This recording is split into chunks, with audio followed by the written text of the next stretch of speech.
안녕하십니까 여러분, 강명도TV 자유조선을 시작하겠습니다. 저는 이번 문재인 대통령의 연설을 보면서 일본 지난 2000년대부터 있었던 일본 총리들의, 전 총리와 현재 총리들의 그 납북된, 즉 일본에서 납북된 피해자들의 단 한 명이라도 소환시키기 위해서 노력했던, 그리고 유엔 총회 때마다 일본 납북자들을 당장 돌려보낼 때 대한 항의를 하는 그 국가 수반들, 일본 국가 수반들의 연설을 보면서 어떻게 이렇게 대조적일까 하는 생각을 지울 수가 없었습니다.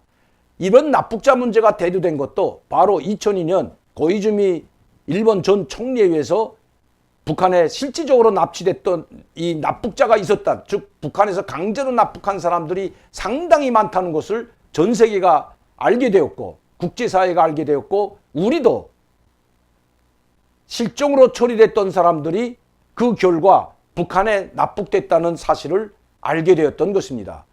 대표적인 신뢰가 1977년, 78년도에 납북되었던 바로 메구미 씨였고, 그리고 우리 한국에서도 전라북도 홍도 해수욕장에서 납치되었던 김영남 씨, 고등학교 1학년 때 납치되었던 김영남 씨, 이 김영남 씨를 통해서 많은 사람들이 납북되었다는 것을 알 수가 있었습니다. 그것도 잠수함을 타고 와서 납치해 간 북한 정권, 국가가, 그리고 북한 정부가 직접 나서서 민간인을 납치하는 이런 파렴치한 행위를 한 것이 바로 북한이라는 것이 낱낱이 폭로가 되었습니다. 이 김영남 씨뿐만 아니라 이 홍도 해수욕장과 전북 도 해수욕장에서 5명의 중학교, 고등학교 학생들이 북한에 잠수 타고 온 간첩들에 의해서, 즉 북한 난파 간첩들에 의해서 잠수함에 의해서 납치되어 갔던 것입니다. 고등학교 학생들을 왜 납치하겠습니까? 여러분, 바로 이런 고등학교, 중학교 학생들을 납치해 가서 이들을 교육시켜서 다시 난파하는 북한 간첩들을 교육시키는데 써먹기 위해서 납치했던 것입니다. 우연하게 납치한 것이 아니라 목적을 가지고, 즉 난파 공작원, 난파 간첩을 양성하는 데 써먹기 위해서 고등학교, 중학교 학생들을 납치했던 것이 바로 북한입니다. 목적을 가지고 잠수함을 타고 와서 한국 국민들을 납치해 간 북한인 것입니다. 이 고등학교 학생, 중학교 학생들뿐만 아니라 수많은 어부들, 어로공들이 동해와 서해에서 납치되었다는 것은 이미 알려진 사실입니다. 사실 김영남 씨나 선의도에서 납치된 그 평택 고등학교 학생들, 이 학생들은 사실 해수욕장에서 납치됐기 때문에 실종으로 처리되었고, 바닷물에 해수욕을 하다 바닷물에서 실종된 것으로 처리되어 사망한 것으로 알았기 때문에 지금까지 이 사건이 밝혀지기 전까지는 제사를 지내왔다는 것입니다.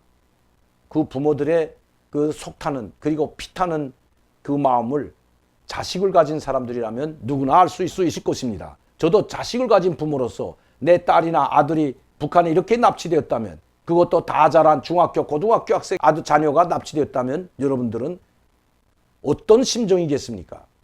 아마 분노와 격분이 정말 참을 수 없을 정도로 일어났을 것입니다.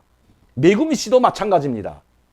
13살 때, 1977년 13살 때 납치를 당했습니다. 그것도 니가타현에서 운동을 하고 집으로 돌아오던 길에 납치된 이 메구미 씨.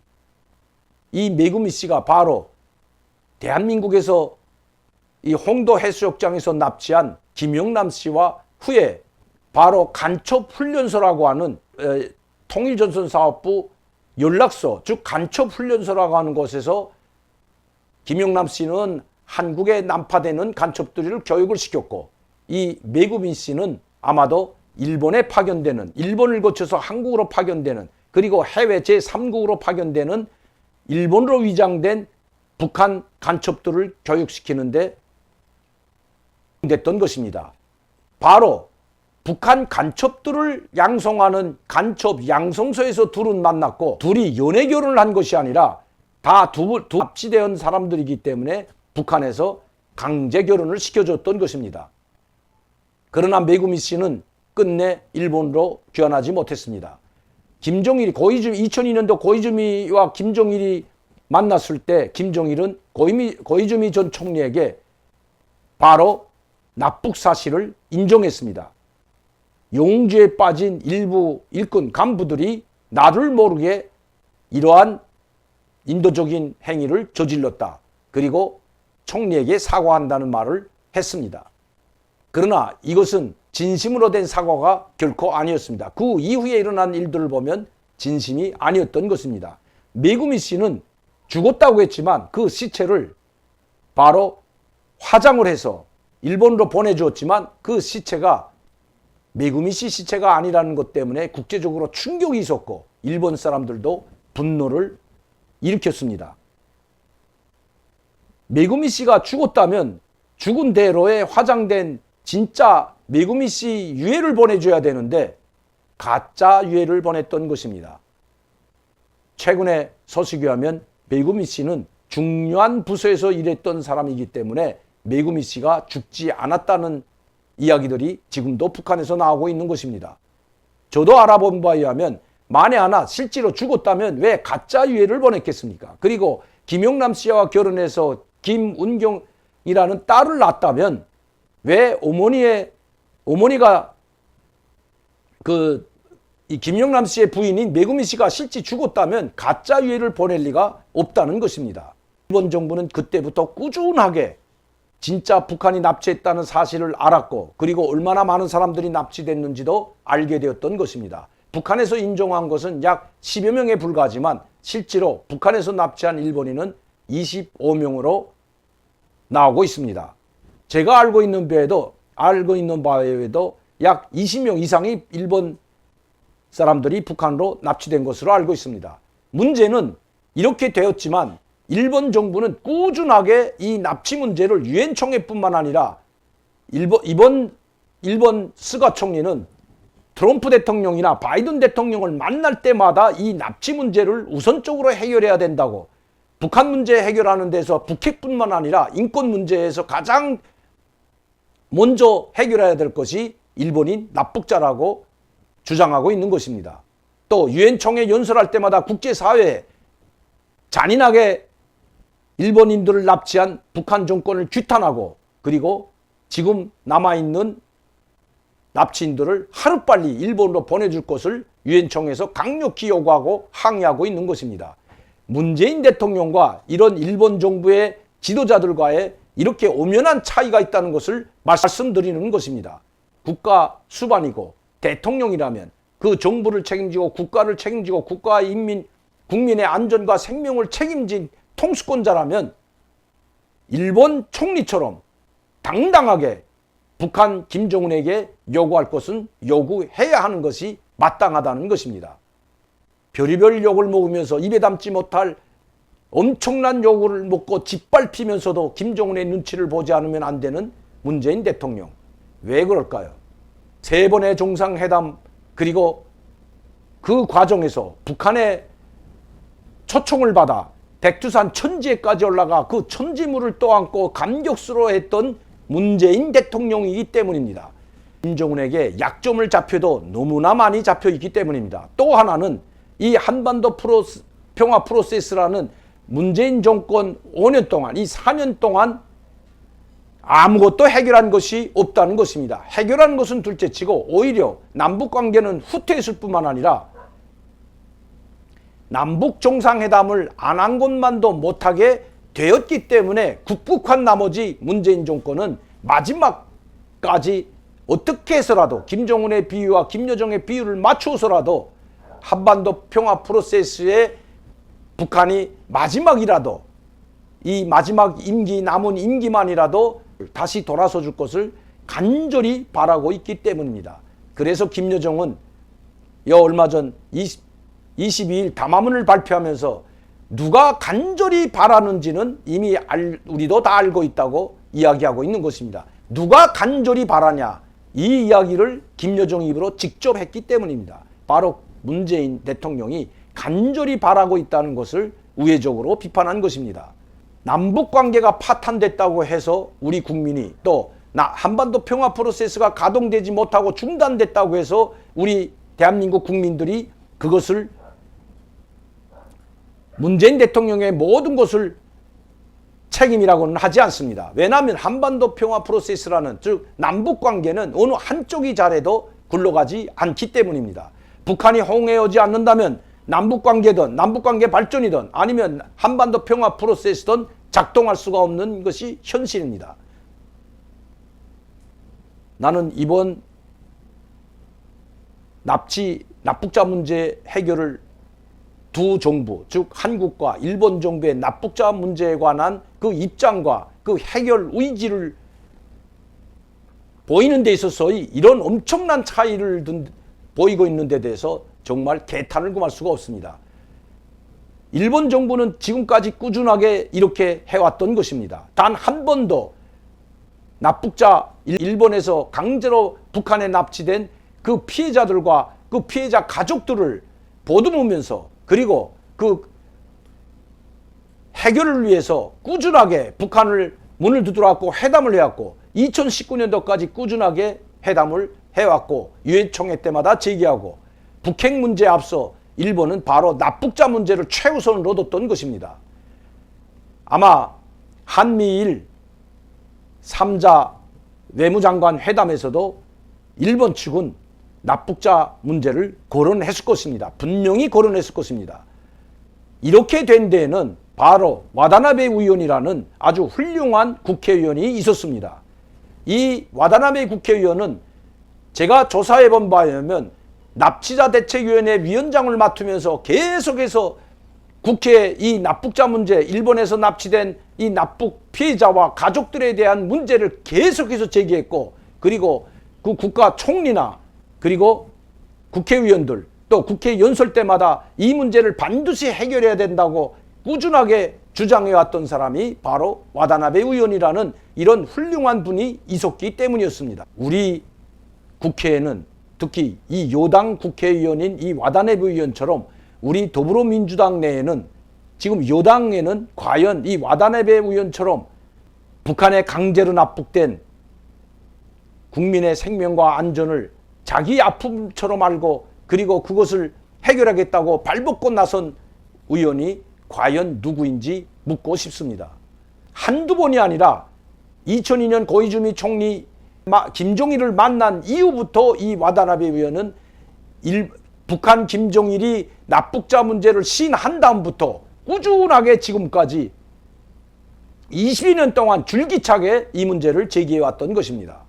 그리고 납북자 대책 피해자 대책위원회 위원장까지 맡게 되었던 것입니다. 그 위원장을 맡게 된 배경에는 바로 이렇게 강력하게 여당 내에서 납북자 문제를 해결하기 위해서 투쟁했기 때문에 이분이 납북자 대책위원회 위원장을 맡을 수가 있었던 것 같습니다. 우리 국회에는 과연, 또 여당에는 과연 강제 피납된, 북한에 피납된 대책위원회나 납북자 대책위원회가 있는지 묻고 싶습니다. 또 있다면 얼마나 일을 했는지 묻고 싶다는 것입니다. 문재인 대통령 3번의 정상회담 때 단 한 번도 거론하지 않은 국군 포로 문제, 그리고 강제로 연행된 수십만 명의, 즉 6.25 전쟁 당시에 강제로 끌려간 우리 국민들, 그리고 그 이후에 6.25 전쟁 이후에 끌려간 수천 명에 달하는 우리 국민들, 즉 납북자 피해자들과 그 가족들, 그 아픔이 얼마나 큰지 아마 조금도 생각한 것 같지 않습니다. 조금이라도 관심이 있고 거기에 그 아픔을, 그 가족들의 절규와 그 납북된 피해자들의 운명에 대해서 조금이나마 관심이 있었다면 김정은이 처음 1차 정상회담 때, 즉 4월 27일 우리 쪽 판문점에서 정상회담했을 때 제일 먼저 거론했더라면 2차, 3차에도 거론됐을 것이고, 그때는 남북관계가 화기애애했기 때문에 아마 김정은도 거기에 화답해서 김종일 자기 아버지처럼 스스로 인정을 하고 어떤 대책이라도 세웠을 것이기 때문입니다. 그런 아쉬움이 정말로 크기 때문에 납북자 피해 가족들의 가슴이 더 아픈 것입니다. 대통령으로서의 의무를 저버린 대통령. 이제 임기는 얼마 남지 않았습니다. 이 얼마 남지 않은 임기마저도, 임기 내에도 유엔 총회에 가서 강제 피납된, 북한에 피납된 이 피해자들과 그 가족들의 아픔에 대해서는 단 한마디도 하지 않고 엉뚱한, 북한에서도 하지 않겠다고 하는, 지금은 시기상조라고 하는데도 불구하고 휴전협정을 종전협정으로, 평화협정으로 바꿔달라고 호소하는, 그리고 요구하는 이 문재인 대통령. 이분이 바로 우리 대한민국 대통령입니다. 정말 이 북한에 피납된 그 피해자들과 그 가족들, 그 아픔이 얼마나 크겠습니까? 그리고 국군 포로들, 조국을 위해서, 국가를 위해서, 국민을 위해서 목숨 바쳐 싸우다 포로됐던 국군 포로들조차도 지금 돌아오지 못하고 그들의 생사를 알 수 없는 지금 현 상황이 돼버리고 있는 이 정부, 정말 개탄스러울 뿐입니다.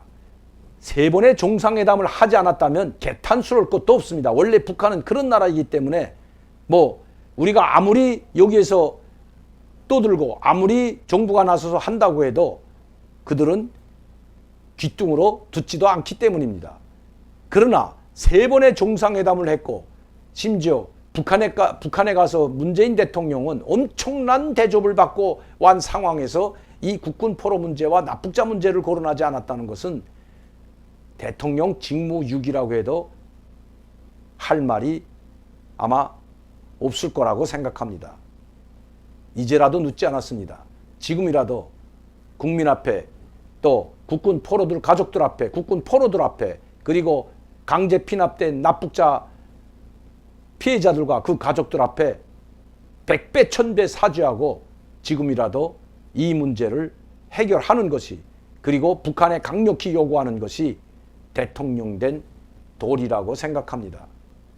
오늘은 여러분들께 좀 무거운 마음으로 이 납북자 피해자 가족들과 납북자 강제 납북된 분들에 위해서 제가 방송을 했는데, 앞으로 이 방송을 지금 쭉 6.25 전쟁 당시 국군 포로들 얼마나 포로가 되어 있고 지금 얼마나 살아있고, 그리고 얼마나 많은 사람들이 납북되었고 강제 연행됐고 또 유인 납치되었는지, 그리고 평화 시기라고 할 수 있는 53년 이후에 북한에 강제 납북된 사람들, 또 최근에 77년도부터 납북된 최근에 납북된 사람들, 또 해외에서 유인 납치된 사람들, 부류별로 또 분류별로 시기별로 나눠서 여러분들께 한번 방송을 해드리려고 합니다. 시간상 관계로 제가 오늘은 여기까지 기본, 아마 테두리만 여러분들께 기본 중점 내용만 말씀드렸습니다.